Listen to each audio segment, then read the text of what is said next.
महाराष्ट्राचा संयुक्त महाराष्ट्र झाल्यापासून विभक्तपणाची जाणीव जास्त वाढायला लागली आणि एकेकाळी मी नुसताच मराठी आहे म्हणून जे भागत असे ती सोय राहिली नाही. मराठी म्हणजे पुणेकर की मुंबईकर की नागपूरकर असा प्रश्न यायला लागला. त्यामुळे मराठी माणसाच्या पुढे स्वपरिचयाचा एक नवाच क्रायसिस निर्माण झाला. क्रायसिस. महाराष्ट्रामध्ये केवळ महाराष्ट्रीय म्हणून ओळखलं जाणं हे न ओळखण्यासारखंच आहे स्वतःलाही. महाराष्ट्रात खास व्यक्तिमत्व अशी म्हणजे तीन, एक म्हणजे मुंबईकर, पुणेकर किंवा नागपूरकर. तशी महाराष्ट्रात शेकडो गावं आहेत, पण ज्यांच्या पुढे कर जोडावे अशी तीनच खास स्थळं, पुणे, नागपूर आणि मुंबई. आता तुम्हाला मुंबईकर व्हायचंय का? मुंबईकर व्हायचं असेल तर प्रथम तुम्हाला मुंबईत जन्माला येणं अत्यंत आवश्यक आहे. कारण तुमच्या राहण्याच्या जागेचा प्रश्न हा तुमच्या जन्मदात्यांनी सोडवायला हवा. एरवी मामला बिकट आहे. रात्री आडवं व्हायला फुटपाथची पागडी देखील आता हजाराच्या आकड्यात गेली असं म्हणतात. त्यापेक्षा तुम्ही जिथे असाल त्या गावी सुखी राहा. आयुष्यात सगळ्यात महत्वाकांक्षा काही पुऱ्या होत नाहीत. आता मुंबईतल्या चाळीत अगर ब्लॉकमध्ये जागा असलेली एखादी मावशी किंवा एखादी आत्या जर तुम्हाला दत्तक घेत असेल तर पहा, दुसऱ्यांदा जन्माला यायचा हाच एक सोपा उपाय आहे. किंवा मग घर जावई व्हा. घर जावई याचा मुंबईतला अर्थ ज्याला मुलीबरोबर घरही द्यावं लागतं असा आहे. राहती जागा असेल तर मात्र मुंबईकर होण्यासारखं सुख नाही तुम्हाला सांगतो. मुंबईत भयंकर गर्दी आहे ही तक्रार मुंबईकराखेरीज इतरच लोक जास्त करत असतात. मुंबईतली हवा, गर्दी, डास असल्या गोष्टींना कोणीही कितीही नावं ठेवली तरी त्याला ती खुशाल ठेवू द्यावी. कारण मुंबईचा अभिमान बाळगलाच पाहिजे अशी काही अट नाही आहे. म्हणजे मुंबईकर व्हायला ही अट लागतच नाही. ती पुण्याला, तिथे अभिमान पाहिजे. उलट मुंबईला कोणी जर एक भिकार म्हणत असेल तर आपण 7 भिकार असं सांगून मोकळं. पाहुण्यांना चुकवायला हे धोरण अतिशय उपयुक्त पडतं. कारण इथे काय, बाहेरगावच्या पाहुण्यांना चुकवणे हे धोरण गनिमी काव्याने चालू ठेवावं लागतं. सुदैवाने मुंबई शहरामध्ये बारमाह रोगांच्या साथी चालू असतात. तशात मोर्चे, घोषणा, बंद याच्या राजकीय साथी सुद्धा असतात. प्रत्येक पक्षाला दरवर्षी आपापला बंद यशस्वी करून दाखवावाच लागतो. त्याला ते तरी काय करणार. तेव्हा पाहुणे येणार असले तर त्यांना येऊ नका असं कळू नका. अवश्य यावे. फक्त येताना कॉलरा, देवी व इन्फ्लुएन्झाची इंजेक्शने घेऊन यावे. गेल्या आठवड्यात 214 मृत्यू झाले पण त्याचे विशेष नाही. काविळीची साथ पुन्हा सुरू झाली आहे तरी अवश्य यावे. चिरंजीव बाळकुशास आशीर्वाद हे त्याच्यामध्ये घालून ठेवा. इतकं असून सुद्धा काही चिवट नातलग पुन्हा येतातच नक्की करतात याचं. त्यांना स्टेशनवरून उतरून घेण्यास येत आहोत असं सांगून आणायला जाऊ नये. टॅक्सी ड्रायव्हर संघटनेला फोन करून त्यांचा पुढला संप किती तारखेला आहे हे विचारावं आणि त्या दिवशी बोलवावं. पाहुणे जर प्रथमच येणार असले तर आपण गिरगावात राहत असलो तरी त्याला ठाण्याला उतरणे सोयीचे पडेल असं कळवून मोकळं व्हावं. मुंबईमध्ये एकमेव धोका म्हणजे मुक्कामाला येऊ पाहणाऱ्या पाहुण्यांचा. एरवी मुंबईसारखं शहर नाही हो. मुंबईकर व्हायचं असेल तर मुंबईचं मराठी आलं पाहिजे. एका मराठी वाक्यामध्ये 3-4 तरी इंग्रजी शब्द हवेतच. फक्त मुंबईला बॉम्बे म्हणू नये. अस्सल मुंबईकर मुंबईला मुंबईच म्हणतो. मुंबईत एकदा तुम्ही जन्माला आलात की मुंबईकर होतच जाता. किंबहुना तुम्हाला दुसरं काही होताच येत नाही. पण बाहेरून येऊन मुंबईकर व्हायचं असेल तर पहिली गोष्ट म्हणजे मुंबईच्या मराठीमध्ये भूतकाळाला काहीही किंमत नाही हे ध्यानात ठेवा. मुंबईत जसे उन्हाळा आणि पावसाळा हे 2च ऋतू तसे काळही 2च, वर्तमान आणि भविष्य. मुंबईला बिचारीला भूतकाळ वगैरे काही नाहीच आहे. तिला फक्त आज आणि उद्या. मुंबईकराला शिवाजी महाराजांच्या घोडीचा स्पीड काय होता यापेक्षा सुद्धा सकाळच्या फास्ट लोकल्स कुठल्या याची माहिती अधिक महत्त्वाची. घड्याळाच्या तासाप्रमाणे मिनिटही मोलाची असतात हे मुंबईत राहिल्याशिवाय कळत नाही. कारण मुंबईकराचं घड्याळ हे केवळ हाताला बांधलेलं नसून त्याच्या नशिबाला बांधलेलं असतं. पण मुंबईमध्ये मुंबईकर होणं हे काहीही सक्तीचं नाही आहे. हा ऐच्छिक विषय आहे. पुण्यात मात्र पुणेकर होणं हे सक्तीचं आहे.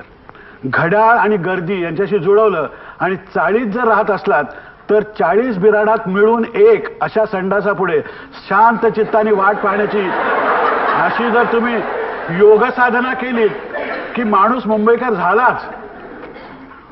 मुंबईला पुण्यासारखा इतिहास नसेल, पण खऱ्या मुंबईकराचं भूतकाळाविषयीचं प्रेम फक्त एकाच बाबतीत उफाळून येतं, ते म्हणजे क्रिकेट. कारण मुंबईमध्ये क्रिकेट हा एकच खेळ मानला जातो. इतर शहरात हा खेळ मैदानी वगैरे आहे, पण मुंबईतल्या चाळीच्या गॅलरीत टेस्ट मॅचेस चालतात.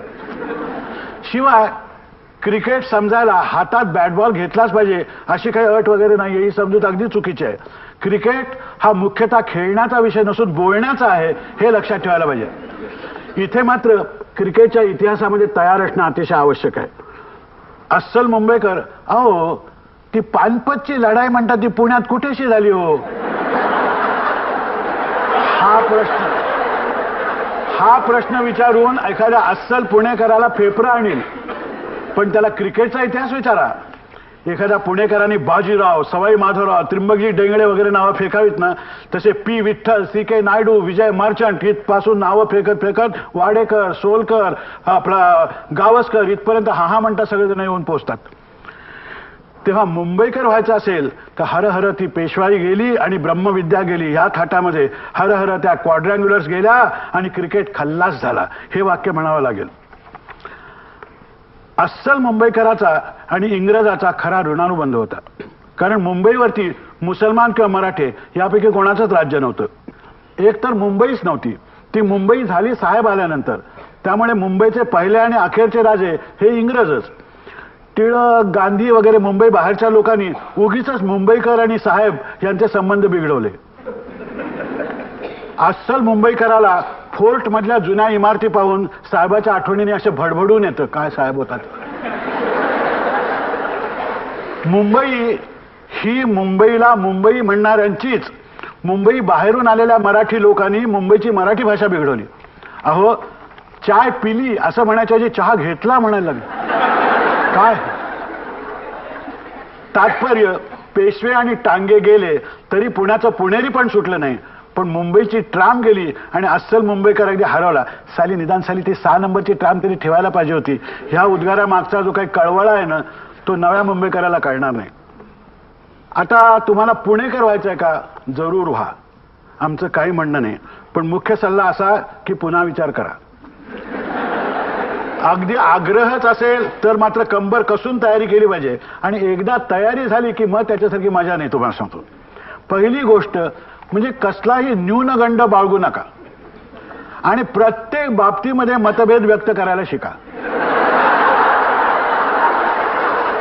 म्हणजे आपण कोण आहोत, आपला शैक्षणिक दर्जा काय, एकूण कर्तृत्व काय, याचा अजिबात विचार न करता मत ठोकून द्यायचं. विषय कुठलाही असो. म्हणजे आता अमेरिकेची आर्थिक घडी नीट बसवण्याचा खरा मार्ग कोणता, या विषयावरती आपण स्वतः पुणे महानगरपालिकेत उंदीर मारायच्या विभागात आहोत नोकरीला, हे विसरून मत ठणकावता आलं पाहिजे. अमेरिकेची आर्थिक आघाडी ठोका.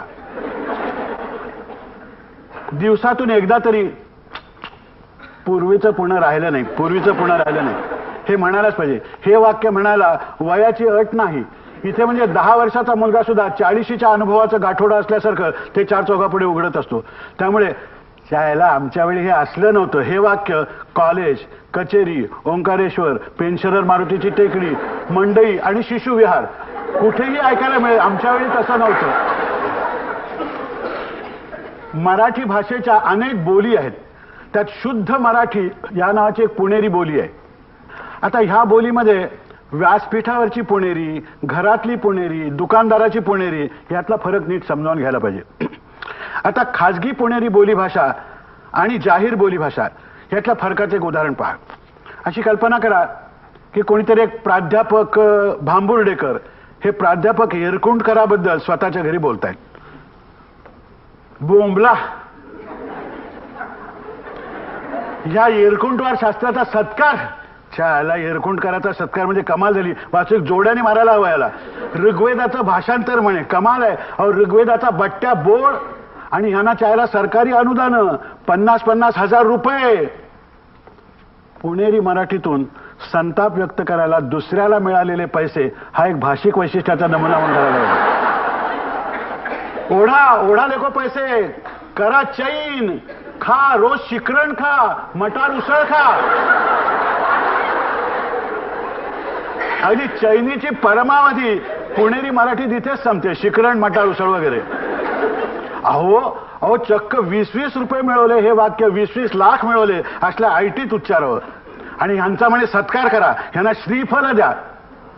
पुणेरी मराठीत नारळाला श्रीफल म्हणतात आणि चादरीला महावस्त्र. आता ह्याच खाजगी पुणेरी बोलीचं जाहीर बोली भाषेतलं रूपांतर पहा. हाच प्राध्यापक, ह्याच गुरुवर्य येरकुंडकरांचा सत्कार. गुरुवर्य येरकुंडकरांचा सत्कार म्हणजे साक्षात विद्वत्तेच्या सूर्याचा सत्कार. मित्र हो, आजचा दिवस पुणे महानगराच्या सांस्कृतिक इतिहासात सुवर्णाक्षराने लिहून ठेवण्यासारखा आहे. हे माझे गुरु, म्हणजे मी त्यांना गुरुच मानत आलो आहे, ते मला शिष्य मानतात की नाही हे मला ठाऊक नाही. इथे हशा सार्वजनिक पुणेरी मराठीमध्ये व्यासपीठावरच्या वक्त्यांनी तिसऱ्या वाक्यात जर हशा मिळवला नाही तर तो फाऊल धरतात. तेव्हा होतकरू पुणेकरांनी जाहीर पुणेरी बोलीचा अभ्यास करताना हे नीट लक्षात ठेवायला पाहिजे. आता एका परीने तसा मी त्यांचा शिष्य आहे, कारण ते म्युन्सिपाल्टीच्या शाळेत शिक्षक असताना मी पहिल्या इयत्तेत त्यांचा विद्यार्थी होतो. म्हणजे येरकुंडकर प्रोफेसर हा एकेकाळी म्युन्सिपाल्टी शाळा मास्तर होता हे जाता जाता ध्वनित करून जायचं. त्यांचे तीर्थरूप हे सरदार पंचपात्रीकरांच्या वाड्यातील आहार विभागात सेवक होते, म्हणजे तिकडे वाड्यावर स्वयंपाकी होते हे सांगून लगेच बोल.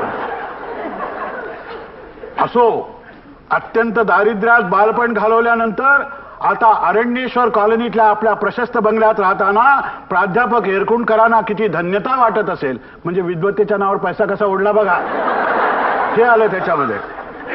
प्राध्यापक येरकुंडकर आणि आपले शिक्षण मंत्री एकाच शाळेत शिकत असल्यापासूनचे स्नेही आहेत, म्हणजे वसिला कसा लागला.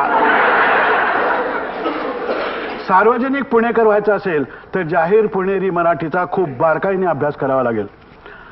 आता दैनंदिन व्यावहारिक पुणेरी शुद्ध मराठी बोलीला मात्र अनेक पैलू आहेत, त्यामुळे रोजच्या व्यवहारात देखील ही बोली वापरताना वाक्यरचनेकडे नीट लक्ष द्यायला हवं. आता हेच बघा ना, टेलिफोन रिसिव्हर उचलल्यानंतर हॅलो हॅलो असं म्हणावं हा जगाने मान्य केलेला शिष्टाचार आहे ना. पण पुणेरी शुद्ध मराठीमध्ये हॅलो याच्याऐवजी दुपारच्या झोपेतून जाग केल्यावर आवाजाला एक नैसर्गिक जो एक तुसडेपणा येत असतो तो आणून हॅलो म्हणण्याच्या ऐवजी कोण आहे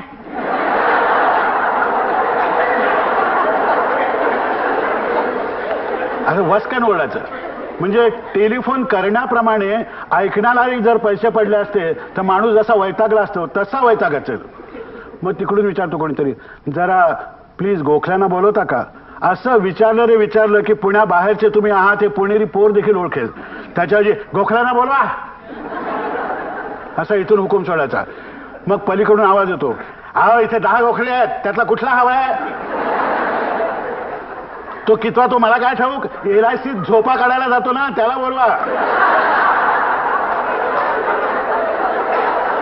मग इकडून आवाज ऐकवतो, अरे गणू इथे फोनवर तुझ्यासाठी कोणतरी पेटलाय रे. चायला या गण्याच्या दिवसाला 100 फोन, हे सुद्धा आपल्याला ऐकू येतं. पुणेकर व्हायला कसल्या तरी गोष्टीचा जाज्वल्य अभिमान हवा, नुसता नाही, जाज्वल्य अभिमान. तो शिवछत्रपती किंवा लोकमान्य टिळक यांचाच असला पाहिजे असं मुळीच नाहीये.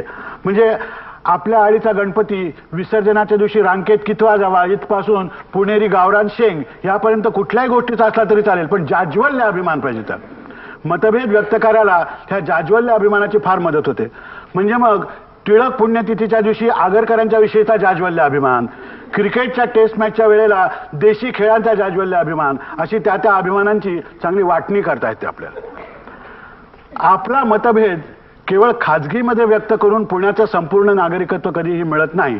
अधूनमधून वाचकांच्या पत्रव्यवहारामध्ये एक पत्र पाठवावं लागतं. त्यासाठी पत्रलेखनाची स्वतंत्र शैली कमवायची हे अतिशय आवश्यक आहे. पुणेकर होण्यासाठी सायकल चालवणं ही क्रिया एक खास कला म्हणून शिकायला हवी. सायकलवर बसता येणं म्हणजे पुण्यात सायकल चालवता येणं हे नाही. चालवणं हे क्रियापद इथे हत्यार चालवणं किंवा चळवळ चालवणं अशा अर्थाने वापरलं पाहिजे. सायकलचा मुख्य उपयोग वाहन म्हणून न करता वाहत्या रस्त्यात मध्यभागी कोंडाळा करून गप्पा मारताना टेकायची सोय म्हणून करायला हवी. यातूनच पोलिसांना वाहतूक नियंत्रणाचं शिक्षण मिळतं. त्याचप्रमाणे पाहुणे नामक गनिम असतात, त्यांना वाड्यामध्ये सहजासहजी एकदम प्रवेश मिळू नये यासाठी मुख्य प्रवेशद्वारामध्ये सायकलींची बॅरिकेड रस्ता यायला हवी. त्या ढिगाऱ्यातून नेमकी आपली सायकल बाहेर काढता यायला हवी. सायकल हे एकट्याने बसून जायचं वाहन आहे हे विसरायला हवं. किमान तिघांच्या संख्येने रस्त्याच्या मधून गप्पा मारत मारत जाता आलं पाहिजे. नजर समोर न ठेवता फुटपाथावर चालत्या बोलता जी प्रेक्षणीय स्थळांच्या तिथे येणं जाणं चालू असतं असं पाहिजे तिथे सर.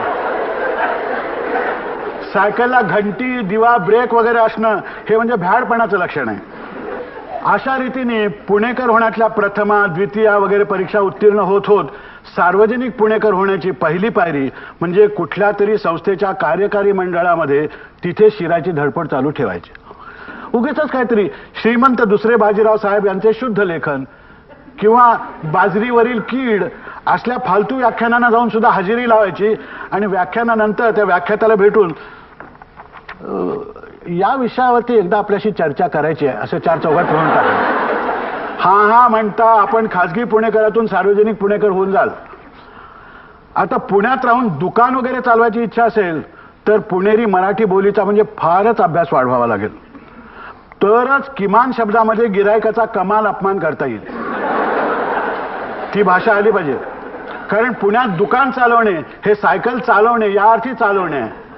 दुकानदारांनी गिरायकावर सत्ता चालवायची असते. दुकानात सर्वात दुर्लक्ष करण्यासारखी वस्तू म्हणजे गिराईक हे सूत्र आहे इथलं. त्यामुळे खास त्या ढंगाचं दुकान हे 7-8 वर्ष चालतं. पुढे ते सिंध्याबिंद्याला विकावं, जागेच्या पागडीमध्ये उर्वरित आयुष्याची सोय होते आणि आपण महाराष्ट्र व्यापारात मागे का याचं भाषण करायला मोकळे. थोडक्यात म्हणजे पुणेकर व्हायचं असेल तर म्हातारपणाच्या सत्काराच्या दिशेने वाटचाल करायचं धोरण सांभाळावं लागतं. आता तुम्हाला नागपूरकर व्हायचंय का, ही तुमची महत्वाकांक्षा पार पाडणं अत्यंत सोपं आहे. त्यासाठी एकच अट म्हणजे तुम्ही नागपुरात राहून चालणार नाही. खरा नागपूरकर हा नागपुरात नागपुरी खाक्या दाखवूच शकत नाही, कारण तिथे सगळेच खाक्या दाखवायलाच उत्सुक. तर याचा खाक्या कोण बघणार. तर पुण्या मुंबईत राहिलात तरच नागपुरी खाक्या दाखवणं शक्य आहे. आपण नागपुरी आहोत एवढं नुसतं ऐकवेच राहायचं बस, हेच मुख्य काम. मग ज्या कुठल्या गावी राहत असाल त्याच्या तुलनेने नागपूर प्रशस्ती चालू ठेवायची. पानामध्ये कितीही अस्सल तूप पडलेलं असलं तरी वऱ्हाडी तूप या विषयावरती बोलावं. बिर्याणी खाताना सुद्धा वडा भाताचा मजा काही आवर आहे वगैरे हे सांगावं. अगदी गुलाबी थंडी जरी पडलेली असली तरी नागपुरी उन्हाळा, अरे काय नागपुरी उन्हाळा, ते संत्र, ते जाळ्याचे पडदे वगैरे वगैरे ते ऐकणाऱ्याला त्या थंडीत घाम फुटेपर्यंत ते ऐकवत राहा. पण हे सगळं नागपूर शहरापासून आपण किमान 200 मैल दूर आहोत हे ध्यानात घेऊन खुद्द नागपुरात असलं काही बोलाल तर चुबे काय उगाच फजूल फोका म्हणून राहिला बे असं लगेच ते विचारतील. मग गोंधळ. नागपूर बाहेरचा माणूस हा अगदी रत्नागिरीचा किंवा धुळ्याचा जरी असला तरी त्याला हिणवताना तुमच्या पुण्या मुंबईच्या लोकांचं अशा तुकड्यांनीच त्या वाक्याला सुरुवात करावी नेहमी. सतत कोणीतरी आपल्याला उपेक्षेने मारून राहिलेलं आहे ही भूमिका घेणं हे अत्यंत आवश्यक आहे. आणि आपण स्वतः पाहुण्याला जरी नुसता कपभर चहा सरकवत असलो ना तरी सुद्धा बोलताना तुमच्या पुण्या मुंबईमध्ये काय बेटी कंजूशी चहा घ्या. किंबहुना नागपुराखेरीज इतर कुठेच खाण्यापिण्याचा शौकच नसतो असा सिद्धांत उराशी बाळगावा. मात्र पदार्थांचा फार तपशील देऊ नका. एखादा गोवेकर नुसत्या बांगड्याचे 20 प्रकार सांगेन आणि तुमच्या वडाभातापुढे तुम्हाला जाता येणार नाही म्हणजे पंचायत सगळी. अशा वेळेला आपली गाडी संत्रे किंवा कापूस ह्याच्यावर आणावी. कारण अस्सल मुंबईकर हा संत्र हे एरंडेला बरोबर खायचं फळ आहे असं मानतो आणि कापूस हा गादीचाच तयार होतो आणि आतल्या आत वाढायला लागून एका दिवशी गादी फोडून बाहेर येतो अशी त्याची प्रामाणिक समजूत आहे. अहो प्रत्येक शहरातल्या माणसांचे मोर्चे बांधण्याच्या काय जागा आहेत ते नीट तपासून पाहिलं पाहिजे. मुंबईत तुम्हाला आपण नागपूरकर आहोत हे ठासवायचं असेल ना तर समोरचा माणूस हा नाडकर्णी का धुरंधर आडनावाचा असल्याची खात्री करा आणि सरळ नागपुरी हिंदीत सुरू करा. कारण अस्सल मुंबईकर भूताला भीत नाही इतका हिंदीला भीतो. कारण अस्सल नागपूरकर मराठी माणसाची मातृभाषा जशी हिंदी आहे तशी अस्सल मुंबईकर मराठी मातृभाषा माणसाची ही इंग्लिश आहे. मात्र त्या इंग्लिशचा आणि इंग्लंडमधल्या इंग्लिशचा काही संबंध नाही. हा पुण्यातली इंग्रजी मात्र मुळामुठेच्या काठी जन्मास येऊन ओंकारेश्वरी तिथे दहन झाले. नागपूरला इंग्रजीची फिकीर करायचं काहीही कारण नाही. कारण एका भाषाशास्त्रज्ञाच्या मते पुण्याची इंग्रजी ही संस्कृतोद्भव आहे, नागपूरची हिंदी ही मराठोद्भव आहे आणि मुंबईची मराठी ही आंग्लोद्भव आहे. भाषाशास्त्राचं मत आहे. आता नागपूरकर होण्यासाठी पान खाणं हे आवश्यक आहे ही समजूत चुकीची आहे. पान सगळेच खातात, पण आपला नागपुरी अस्सलपणा दाखवायचा असेल तर ज्या पुणेकर किंवा मुंबईकराकडे तुम्ही पाहुणे म्हणून जाणार असाल ना त्याच्या घरी पानाचा इंतजाम नाही याची खात्री करून पान नाही का असं विचारून टाकावं. म्हणजे तो ओशाळतो. आपला एक पॉइंट सर झाला. मग ठेल्यावरून बोलून घ्या ना बे. त्याला ठेला कळत नाही, कोणाला बोलवायचं ते कळत नाही, तो ओशाळतो. म्हणजे दुसरा पॉइंट सर झाला नाही का. मग थोडी सुपारी तर देऊन द्या ना असं म्हटल्याबरोबर तो मसाल्याची सुपारी आणतो. लगेच हॅट, ही मसाल्याची सुपारी ही तर आमच्या नागपुरातली पोट्टी पाट्टी खात नाही तो काय. पुन्हा उठतो. आणि इथून त्यातून एखाद्याने पान मागवलंच तर मग सरळ खिडकीतून जोरदार पिंक खाली टाकावी. खालच्या भाडेकरूंची झालीच रंगपंचमी तर आपण गेल्यावर शिमगा होईल. आपण निश्चिंत असावं. आपलं नागपुरी पण सिद्ध झाल्याशी कारण. पण वरून कितीही उद्धटपणा केला तरी आतून मात्र आपण उदार असल्याचा भाव हा चालू ठेवायला पाहिजे. त्यासाठी मुंबईत कोणाही मुंबईकराच्या घरी गेलात आणि तुम्हीही रिटायर होईपर्यंत आणि त्यानंतरही मुंबईतच राहणार असलात तरी एकदा आमच्या नागपूरला येऊन जा ना संत्र्याच्या सीझनला. अरे काय मस्त संत्रे खाऊ, वाळ्या गेळ्याचे तट्टे गिट्टे लावून पडले राहू आरामात, आमच्या वराडी पाहुणचार बघा असं आमंत्रण देत जावं. आता मुंबई ते नागपूर प्रवास खर्च जमेला धरला तर मुंबईत संत्री स्वस्त पडतात. त्यामुळे ह्या आमंत्रणाचा कोणीही स्वीकार करत नाही, काळजी नसावी. असो तर आमच्या या विषयावर प्रसिद्ध होणाऱ्या आगामी ग्रंथाची ही एक नुसती झलक आहे. संपूर्ण ग्रंथ लिहून तयार आहे. फक्त प्रकाशन समारंभाचा अध्यक्ष मुंबईकर, पुणेकर की नागपूरकर याचा निर्णय करणं हा तूर्त आमच्या पुढला क्रायसिस आहे.